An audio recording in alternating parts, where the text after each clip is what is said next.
What is going on, YouTube? Welcome to another video. So what I'm going to be doing this week is essentially a milder version of what a bodybuilder will do leading up to a show. Carb deload followed by a super load. Actors and models will also do something similar to this when they are prepping for photo shoots. You think it's coincidence that all The Rock's cheat meals are French toast, pasta, and ice cream?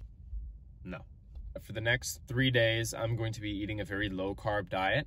And then on the 4th day, I'm going to eat an obscene amount of carbs. When I wake up on the 5th day, I should be pretty lean, but my muscles should be popping. We're gonna run into the store right now and stock up on all these high fat foods that I normally don't keep in the house. So kind of excited. Before I really get into it though, if you've been enjoying my video so far, please hit that like and subscribe button. I would really appreciate it.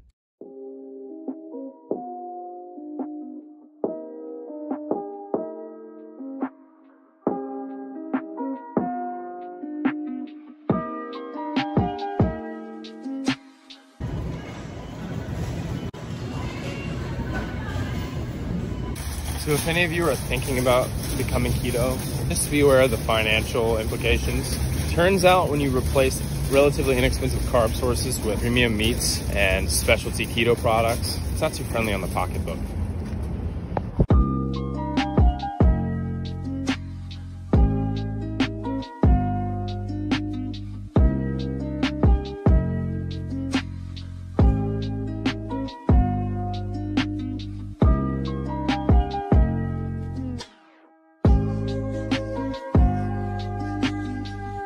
This thing is gargantuan, y'all.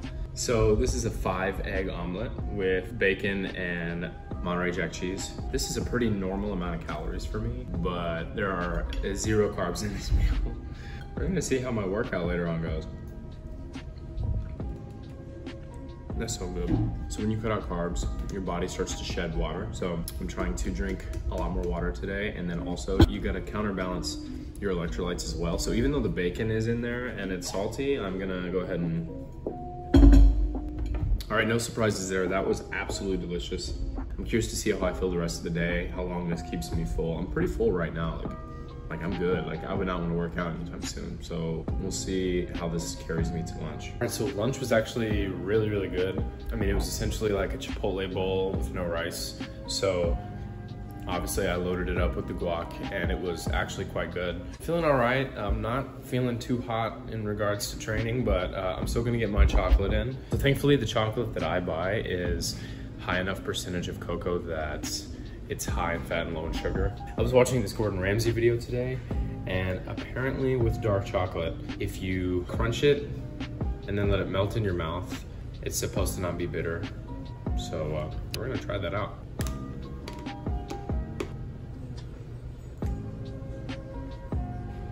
That's not bad. All right, so we're gonna see how this workout goes.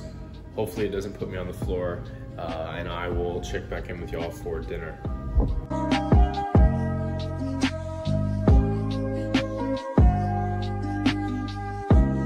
All right, so dinner is wrapped up. Here's my protein cake. Thank God this recipe fits into this meal plan. So here is my nutritional information for the day. I felt pretty normal today. I mean, one day into something new like this, probably not gonna feel a whole lot different. It was an interesting experience. After lunch, I was full, like all day. Like I had zero desire to eat dinner, really. I will say this, I did not feel great during my workout. Ultimately, I think it comes down to trying new things and figuring out what works best for you and your lifestyle.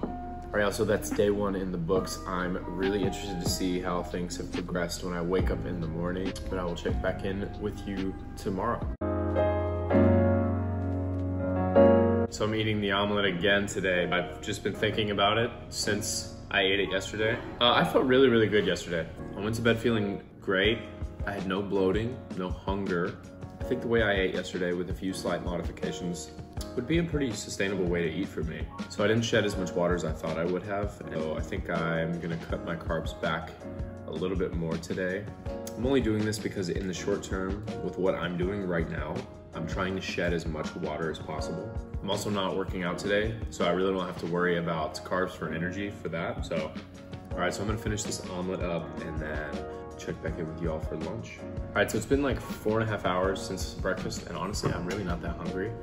So This thing is girthy. I know you can't see all the stuff on the bottom. It's not just spinach, I promise. I can understand if you're a little confused. A salad doesn't really seem like it fits the theme of the video so far, but this is where salads can get you and you have to be careful. By the time you get the cheese, the walnuts, and the dressing in, this salad is like 650 calories. Now I'm weighing everything out so I at least know what I'm getting. And you may not want to do that, and that's totally fine.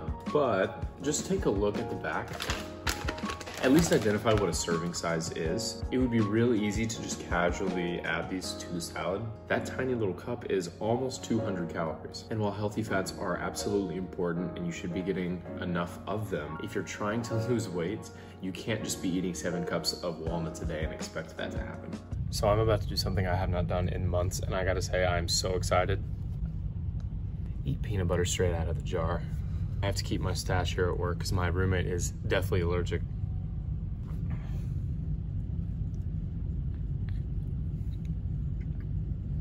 So I just wrapped up dinner. It was really, really good. It was a lot like what I ate for lunch yesterday. Basically a Chipotle bowl, so steak, bell peppers and onions, and just a ton of guacamole. Yeah, like no complaints, honestly. Y'all like my Halloween decorations? Spooky. So if I'm being honest with y'all, I'm not hungry even in the slightest bit, but I guess I just didn't learn my lesson the first 2 times. I bought another keto ice cream. This time I got the keto pint. I went with the coffee flavor. This is the closest I will get to butter coffee.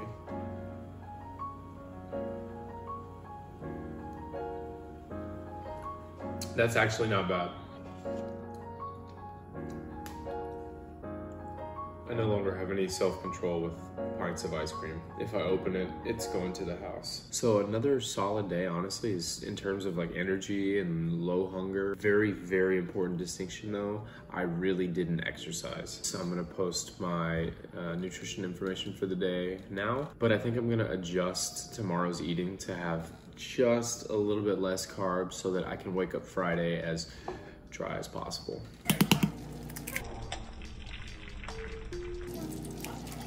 I'm starting to feel the effects of this type of eating. I woke up feeling like really hollow inside, and I was all excited for today because I have here probably my second favorite breakfast in the whole world, steak and eggs, but I have no desire to eat this right now.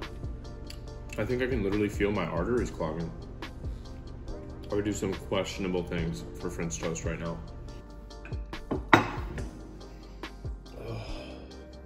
Lunch is gonna be pretty much that same salad I ate yesterday, and then I'm supposed to lift today. So I'm gonna check in with y'all after my workout and we will see how that goes. All right guys, the workout is not going particularly well. I'm just getting gassed so fast right now. Like 6 reps of anything, I'm done. On a positive note, I'm feeling very shredded right now.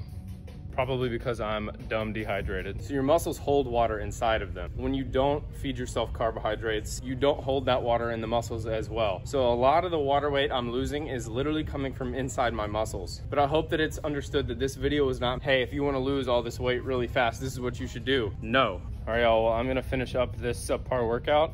Dinner is gonna be a repeat of what I had 2 nights ago. And then I will see y'all bright and early tomorrow for the weigh-in.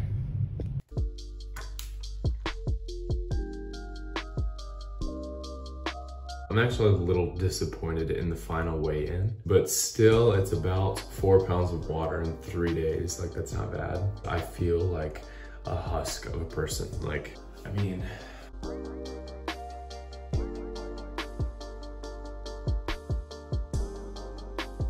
I feel super shredded, but at what cost? I am thirstier than IG models DMs. Now we're flipping it up. The goal is to pack our muscles with glycogen. So I cannot express how excited I am for this right now, y'all. I got regular blueberry, strawberry, and banana. I'm gonna start with the normal one. Make sure it's nice and syruped up. It definitely tastes like you would expect a whole wheat pancake to taste like. Let's move on to the strawberry, shall we? Wow, that is a substantially better pancake. Next up is banana. Still think I prefer my bananas in my French toast, but this will do. All right, blueberry is my favorite flavor of pancake, y'all. So expectations are high. So good. I think I actually prefer the strawberry. All right, y'all, pancakes are down, but I committed myself to pancakes and cereal this morning, just because I've really been craving cereal lately. And I'm going to attempt to eat a bowl of each of these. Cereal is, I mean, basically just like puffed sugar. So it's not a super ideal breakfast, but for me and what I'm trying to do right now, if any of you out there watching are milk first types, I just want you to know you're wrong. I think the cinnamon sugar milk might actually be the best part. Next up is pumpkin spice Cheerios. Y'all had to know I could not pass these up at the store, like, come on. So you may look at the back of a cereal box and think, oh, it's not that bad, oh, it's got the whole grains, whatever. The reason it doesn't make a great breakfast option though, has to do with what we call the glycemic load of the meal. I'm not gonna get too nerdy on you, but you eat a bowl of cereal, and maybe it's not that bad, and yeah, you have milk with it, so that helps with the glycemic load. But whoever eats one single bowl of cereal and isn't satisfied for 4 hours, it just doesn't happen. And the reason for that is primarily because of the added sugar. Which brings me to Fruit Loops. I committed myself to 3 bowls, so I feel obligated. That's kind of the point I'm driving home here, is that I really don't feel a whole lot different 2 bowls deep than I did right before I ate the first bowl. Something like this just does not sustain. Okay, y'all, now I'm feeling a little bit full. We'll see how I'm feeling in a few hours, and I will see y'all for lunch. All right, so it is like 2:30 in the afternoon. We are hungry. It is time for another carb up. I realized entirely too late that I don't have any chicken thawed, so we have just broccoli, rice, teriyaki kind of thing going on. To be honest with you, I'm looking forward to this more than I was the steak and eggs yesterday. I'm gonna just eat a protein bar for protein and kind of like as a dessert. So this is gonna be my lunch. Ideally, I'd be getting another snack in between now and dinner, but I'm gonna go ahead and guess probably not. So I will see you for dinner. Good, recording? Yeah. Oh. All right, so it's about 7:45. I'm here at Home Slice Pizza. Somebody told me the chicken parm sub was really good, so I got it plus a slice and a Coke. We're gonna get all this in, and then might have something else tonight. We'll see. I figured I'd get one last thing in before I went to bed. About 9 o'clock, you already know how I roll. Of course it's ice cream. I had to betray Halo Top this time and get the one that had the absolute most carbohydrates in it possible. So of course we went with Ben & Jerry's. This is brownie batter core. I'm a little disgusted about to eat the whole thing, but it's in the name of the video, so we'll do whatever we gotta do.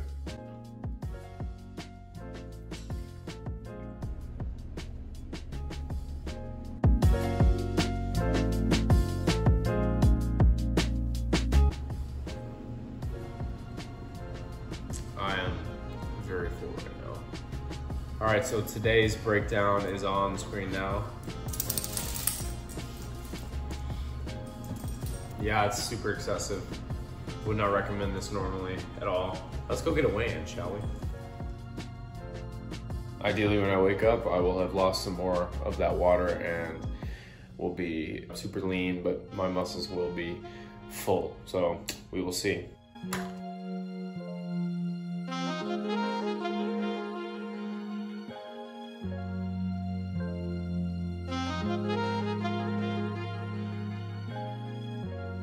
So I guess it didn't work quite as well. The point I was trying to make, which is to highlight the crazy things people on the internet will do in order to achieve a certain look. I'm just saying they're doing something to manipulate their physique that's probably borderline unhealthy, and you may not even know it. All right, y'all, so that wraps up my little experiment. I want to stress the fact that I don't recommend doing this with the intent of like a rapid weight loss thing. It's not super healthy to put your body through extreme fluctuations like that. I'm now gonna talk about the keto diet, what I think about it, how my viewpoints have changed over the last few days, and whether or not it's the right thing for you to be doing. Before I get to that though, I do want to distinguish between keto and low carb. And to do that, I'm gonna consult my extremely accurate graphical representation. So this is just kind of an example of the difference in a keto and a low carb diet. The circle represents your daily calories. So on keto, you have up to 70-75% of your calories coming from fats, maybe 20-25% coming from protein, and net carb count is maybe 5 to 10% of your calories at most. Whereas a low carb diet, your fat may be 40 to 50% of your daily intake, protein is around 40%, and carbohydrates stay at about 20-25%. The primary reason I'm not a fan of the ketogenic diet is that the main reason I'm not a huge fan of the ketogenic diet is that it does exclude primary food group, which is carbohydrates. And within that category of food groups fall fruits, vegetables, and to me, anytime you can't eat an apple because it's too many carbs, like to me, that just doesn't make sense. So lots of people may be tempted to try the keto diet for various reasons. Some of the most popular being, of course, weight loss, improved insulin sensitivities, it can help with cravings, and also the general feeling of a little bit more flexibility with your diet, allowing you to eat things like steak and other high-fat foods that you may normally avoid. And a lot of people actually find a lot of success with the ketogenic diet. It's just important to understand why that's happening. So the first thing that usually happens when you go on keto is that you will drop a lot of weight very rapidly, as I did. That rapid weight loss is mostly water. When you deprive the body of carbohydrates, your muscle glycogen goes down. In turn, your muscles can't hold on to water and you shed water. Even if you're drinking it, your body is now less efficient at holding on to the water. This is why so often you'll find when people come off of keto, they gain a lot of weight back. When you reintroduce carbohydrates to the body, your body is gonna hold on to water better and you're gonna gain some water weight back. It's important to realize this is really not the end of the world. And this is one of those times where you kind of have to let go of what the scale says a little bit and think about what may be best for the body. Now, another reason keto can sometimes work is the high fat content of the diet may help with hunger. I witnessed that firsthand. And as a result, you may be more inclined to hit your calorie goal. But it's key to note that the only way you're gonna end up losing that body fat is if you're still in a calorie deficit. So after spending 3 days doing it, I'm definitely gonna reevaluate my opinions on low carb diets because I do think there is value in them depending on your activity level. And I think if you're still getting a lot of fruits and vegetables in, a high fat approach might end up working quite well for you. The way I had been eating excludes fat almost as much as a ketogenic diet excludes carbs. And using my own logic, that would be also exclusionary eating. And so I'm gonna be reevaluating how I eat. The main reason I won't continue with the low carb approach, it's not exactly compatible with someone who exercises a lot. Carbohydrates are your main source of energy, and when you deprive the body of carbohydrates, any type of intense exercise is infinitely harder. Ultimately, to summarize, I just want to emphasize that there's really no right or wrong way to eat. It ultimately comes down to what works best for you and what you enjoy doing. As long as you keep a balanced diet and it supports your lifestyle, then you can low carb, no carb, high carb, whatever. There's a really good video that kind of covers some of these topics, I think in a little bit more detail, that you guys should definitely check out. Eugene Teo's video on diets covers a lot of the same stuff I just talked about. I'm gonna leave the link to the video down below. You guys should also check out his channel because he releases tons of great content. Absolutely love his channel. Well, that is it, y'all. Thank you for sticking around to the end. I hope you enjoyed my little self-experiment, and I hope my keto spiel was helpful to you. And if you ever have any questions, the comment section is always open. Please leave a like and hit subscribe if you haven't already, and I'll see y'all next time.